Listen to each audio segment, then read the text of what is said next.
Today we talk about Eidul Adha. বেটা এ হুজুর আরবি তো খুতবা না পড়ে ইংরেজি তো খুতবা পড়ে এটা। আরে এটা তো ভাইরাল হুজুর, কথায় কথায় ইংলিশ পুরাই বিদায় তো আর নিয়ে আইছি। ঈদের নামাজ 6 takbir. 6 takbir, number first takbir, hands up. হুজুর কোরবানির মাংস কয় ভাগে ভাগ করা যাবে? 3 ভাগে ভাগ করা যাইবে।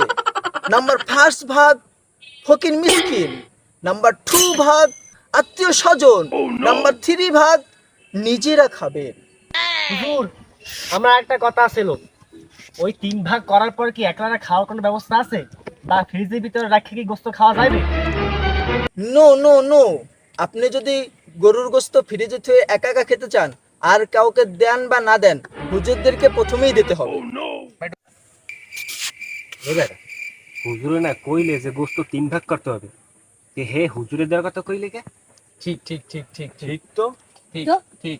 হ্যাঁ গলত তো নিশ্চয়ই আছে। হ্যাঁ হ্যাঁ হ্যাঁ হ্যাঁ। ধরা খেয়ে গেলাম।